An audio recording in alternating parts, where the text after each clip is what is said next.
Alam mo, hindi ko maintindihan kayong mga kriminal nakapasok sa pulis. Sana ang pulis maganda ang reputasyon. Kung sino pa ang mga taong naatasang magligtas, sa atin sila pa ang pasimuno ng dahas. Kaliwat ka ng pagtaas ng krimen at paglakas ng droga, madalas sangkot ang alagad ng batas. Laging tanga ng armas, nakahandang pumitas. Pag ikaw ay dinangay na sa dilim, pag walang mailabas na ebidensyang malakas, di ka makakaligtas sa kanilang itatanim. Mga pulis na atim, gumawa ng kasalanan, matay na kapiring, tinakpan ng katotohanan. Sa hustisya ay sakim, maging sa kapangyarihan, krimeng malalagim sa kanila'y pangkaraniwan na lamang nagawin. Kaya wag mong tangkain, dahil baka samain ka sa mga kamay nila.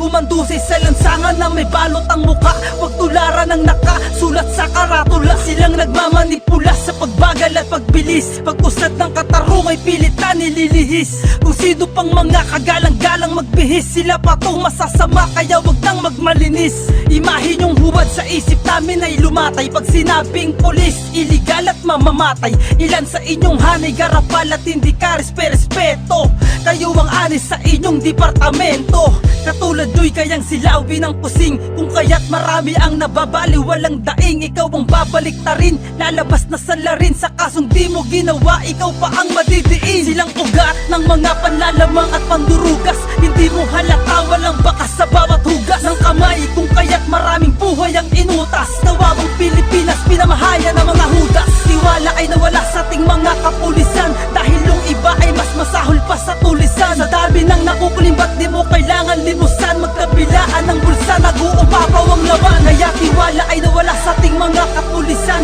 dahil yung iba ay mas masahol pa sa tulisan. Sa dami ng nakukulimbat, di mo kailangan limusan, imahe nyo'y sira na lalo na't patuloy ang pagdami ng iskalawag.